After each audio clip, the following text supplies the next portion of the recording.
Hi, my name is Heidi Rhea. I'm wearing Kelly green for cholangiocarcinoma, which is also called bile duct cancer. The bile duct are slender tubes in your liver that extend from your gallbladder into your liver. The liver produces the bile that helps with digestion of food. And my cancer was intrahepatic, which means it was the bile duct inside my liver. There are also bile ducts outside the liver too. It's not very common. It's a rare cancer. Only 8,000 are diagnosed a year. It is a cancer that is supposed to be for people up 65 and up. They say 2 out of 3 people that are diagnosed with this cancer are 65, and the average age is 70 to be diagnosed. However, I know many 20, 30, 40-year-olds who have been diagnosed and have passed with this cancer. The statistics are very grim because it's not well known and it doesn't get a lot of funding. 50% of the people who are diagnosed die in the first year, and of those who survive, only 5 to 20% survive over 5 years. And I am blessed to be an 11-year survivor this year. I was diagnosed in June 2011, and it took me 6.5 years to meet anyone with my cancer. And that's because I flew to Salt Lake City to the Cholangiocarcinoma Foundation conference. At that conference, I finally got to meet people with my cancer. I've never felt a connection, a bond as quickly as with these people in our patient lounge. And that's what changed my passion and my focus in life. I had been doing so well, and I almost didn't go to the conference because I had been doing so well. Many others aren't. And I was told, no, you need to go to give people hope that they can survive this cancer. And I came home thinking that I have to do something to help others with this cancer. I have to raise awareness. I have to raise funds. And that's when I started my idea of a Ray of Hope, a nonprofit to raise awareness and funds for cholangiocarcinoma. And I'm proud to say it's working as far as awareness. I'm getting people that are contacting me from all over the U.S. Within this month, I've been informed about 4 people, not only in Louisiana, but also in Indiana, for me to contact and help. I'm able to give them resources to the Cholangio Foundation and also a Facebook page, Cholangio Warrior Facebook page. And I'm also able to help them with some of the financial needs that they have because insurance doesn't pay for everything. I was en route to Africa, to Malawi on my second mission trip. And I hadn't gotten on the plane yet, and I started scratching. Well, that scratching didn't stop for the entire month I was in Malawi.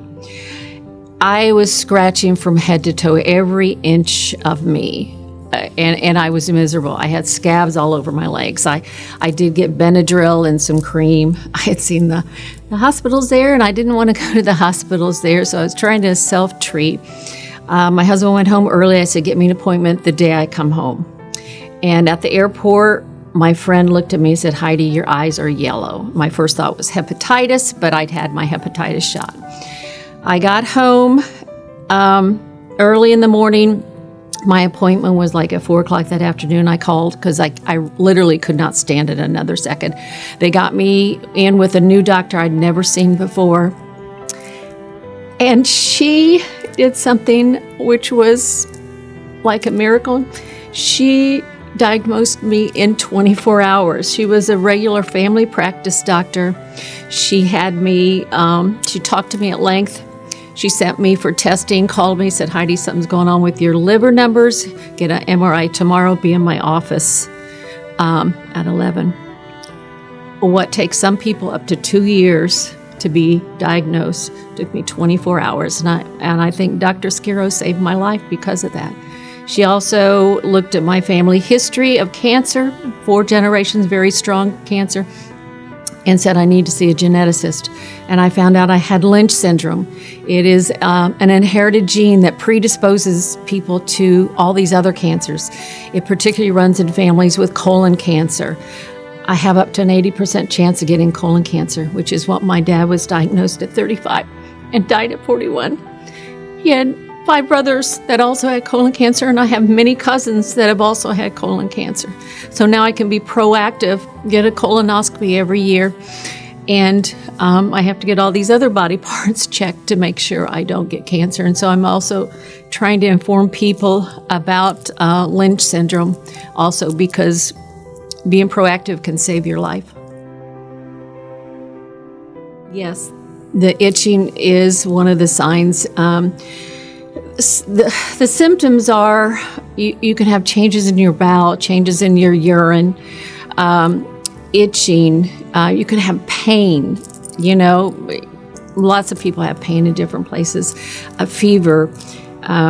So a lot of the symptoms are kind of generic, and so it is hard to diagnose, and so that's why often people, they think it's other types of problems, and they don't. And because it's rare, a lot of doctors are not familiar with this cancer, and it's important that when you are diagnosed that you find a doctor that knows about this cancer. It's also recommended to always get a second opinion. When I was diagnosed in 2011, they didn't talk about genetic testing. Now, it's really important to get genetic testing because that will influence what clinical trial or possibly immunotherapy that could possibly save your life. Well, honestly, I think about everybody does. I got tested for my Lynch syndrome, which was just a simple blood test. And you can get, asked when you're diagnosed with something like this. I think even like ancestry testing and things do some different testing for this kind of stuff. But especially when you're diagnosed with some cancers and some diseases, I think it's important to get genetic testing. They have so much more available now than when I was diagnosed 11 years ago, not just for my cancer, but for most cancers. So everyone's DNA is different, and so the protocol is different for everyone. When I go on the Cholangiocarcinoma Warrior Facebook page now, it's hard for me to relate to some of this because there's so many new mutations and clinical trials, and fortunately there's more drugs available for people. So it is vital that you get genetic testing because it's only going to help you find better treatment for yourself. I think with my cancer, because it's rare, they don't know it. I talked to one lady who lives in Lafayette, Louisiana. She goes, I thought I was the only one in Louisiana with this cancer. It's hard when you can't talk to someone about this. So I think they're relieved just to be able to talk to me about it. And I'm able to offer them some suggestions on different things to do, not to do. I try to call them and keep up to date with what's going on. I was recently in Indiana visiting family, and I had contacted 2 families that had this cancer. One, which really touched my heart, well, both of them did, because they were young people.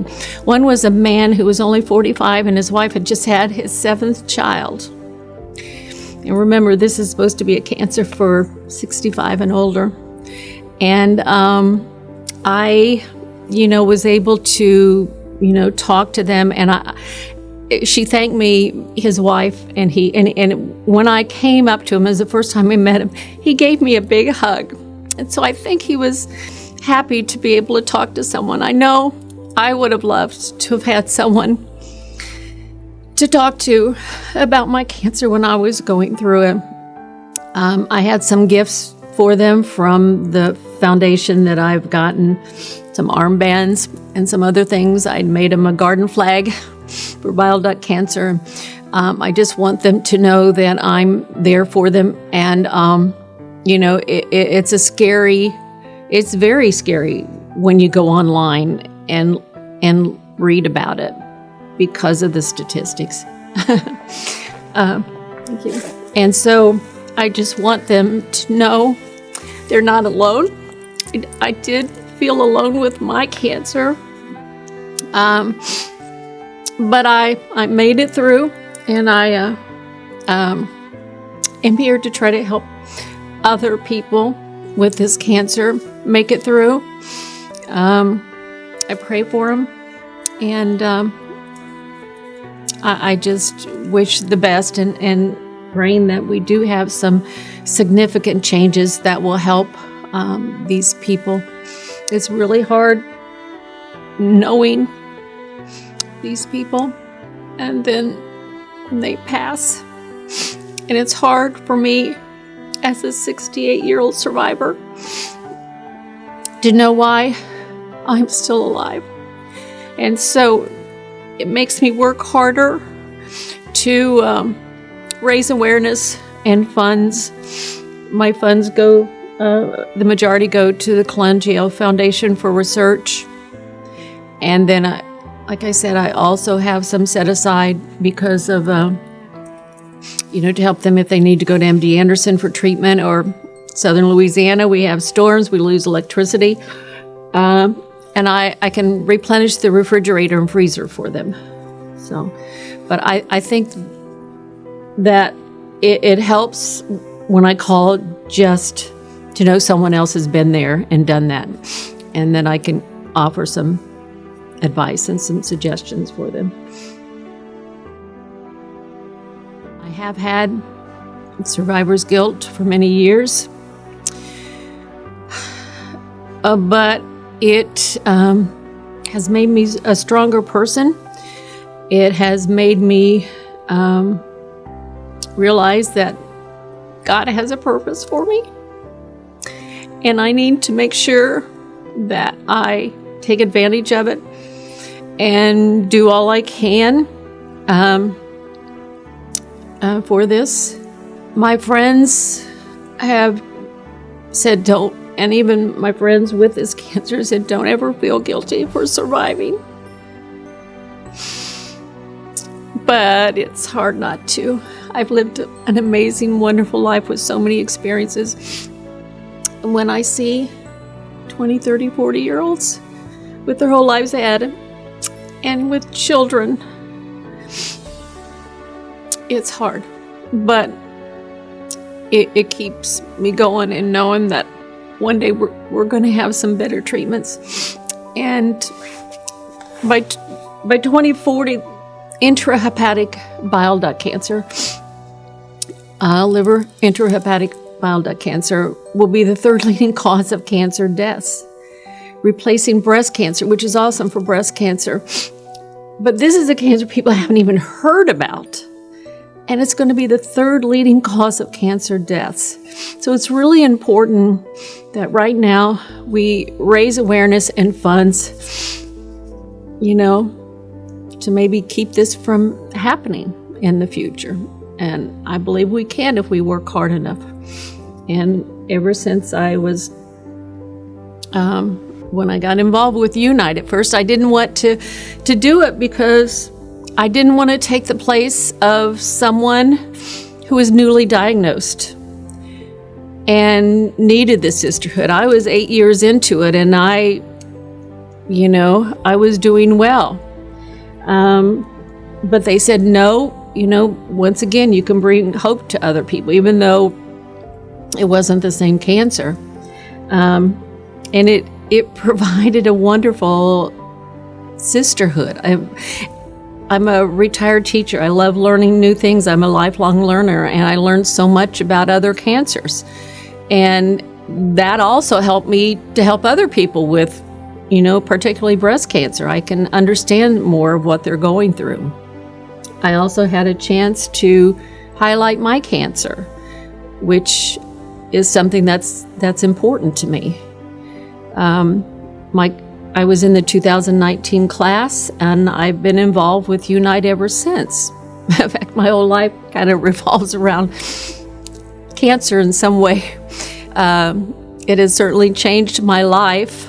There are blessings that come out of it, and one of them was Unite, and meeting Lisa and her staff and my Unite sisters.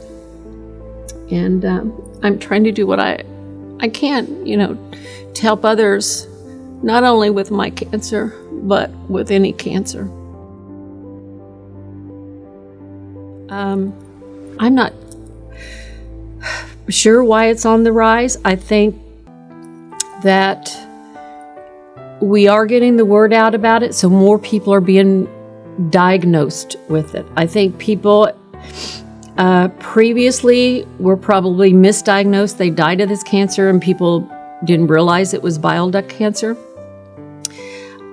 I don't know whether this has something to do with our lifestyles, our food, processed food, pollutants. It seems like all the cancers are going up.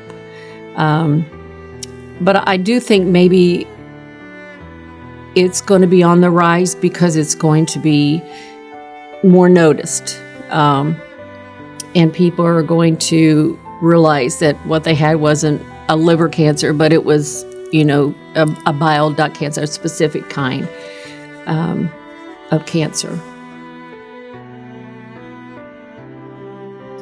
My fundraiser is a family-friendly, traditional German Oktoberfest, because I was raised by a Viennese mother and had some of my fondest memories of polka music and German food. And so I want people to have fun, but as an educator, I also want to educate them. At my event, I have tables set up from different organizations with like Mary Bird Perkins, a cancer center. I had the blood bank. I'm talking to LOPA on Monday to see about them having a table.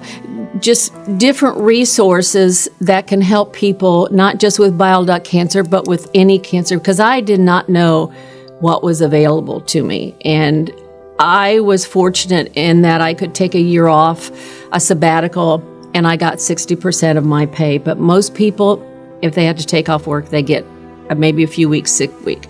My husband, I was in the hospital for a month. I went to St. Louis to Barnes Jewish Hospital to get a doctor that had experience. And I was there for a month, and his company paid him the whole time he was there.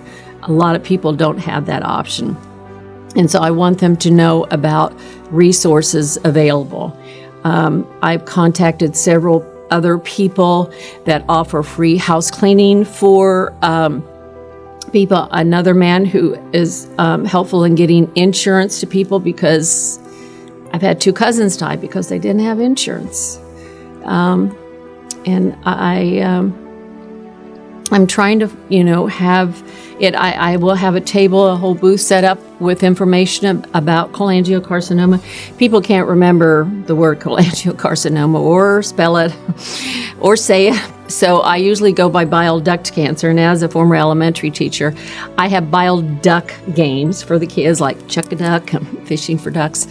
And I have a bile duct mascot, this cute duck, and his name is Billy Rubin, which, if you know what Billy Rubin is, you'll know it's a perfect name for him. And I have these bile duct things to help people remember bile duct cancer, and it's working because people from all over the U.S. are contacting me about people that have this cancer. And so I speak at a lot of networking business meetings, and I'm joined some business associations, Old Mandeville Business Association, different things to spread the word. I'm constantly talking about it. I normally have on my bracelets, I have cholangiocarcinoma shoes. I bring it up almost everywhere I go, literally. I talk to people about it or wear shirts. I am constantly, it's like a It's just something I do all the time. And it's working because people are now contacting me and, asking me to call their friend or loved one to give them help. One of the important things about this cancer is to try to get diagnosed early. If, each person is different. You can't go by what, don't read the grim statistics because it's not going to be for everyone. I was one who read it and was scared to death, but I had faith and I had hope, and lots of prayers that have helped me get through it. If it's caught early enough and you can have surgery to remove it, that is your best bet. But they do have so much more to offer now. There's so many more chemo and immunotherapies and clinical trials. One of the things I want to stress is get a doctor who has experience with this cancer. And on the Cholangiocarcinoma Foundation webpage, they give a list of doctors and clinics and things. Although I do know that it's very difficult to do that when you don't have the money to leave your own area. But do search for cancer organizations that might be able to help provide some financial help for you. I'm 11 years a survivor, and I hope I survive for many, many more years to be able to help many more people. And I hope before I die that I'll be able to see possibly some treatments. What would be wonderful would be to see a cure, but never give up hope. Always have hope, and find a doctor that you have confidence in. If your doctor's, if you don't feel good about your doctor, find another doctor. You've got to have complete confidence in your doctor and feel like he's got your best interest at heart. If any of you know anyone with bile duct cancer, my name's Heidi Rhea. The last name is Rhea. I have a Facebook page called North Shore Oktoberfest by A Ray of Hope. Please contact me. I'd be happy to talk to the person and help in any way I can, or contact the Cholangio Foundation. I've been at the conference the last 5 years. 2 years were virtual. I'm very involved with them. I've never seen a group of more caring people. They have a conference. I don't know of any other cancers that have conferences like this. It's a 3-day conference. The first day is for patients and caretakers. Everything is geared towards us. Then they have doctors and researchers from all over the world, the top-notch doctors and scientists and researchers, and they're trying to save our lives. We get 3 meals a day, and we sit with the people who are trying to save our lives, and they're sitting with us, the people whose lives they're trying to change. This foundation was started by a sister whose brother was diagnosed with this cancer. And before he died, he asked her to please start a foundation to help because they couldn't find anything about bile duct cancer. And now it's the premier, it's the best location to find information specifically about this cancer, not only in the U.S., but the whole world. And doctors and patients from all over the world come to this conference, and they leave with hope and for the future that they're going to, these people are going to make a difference and help us. So please don't ever give up hope. And God bless you.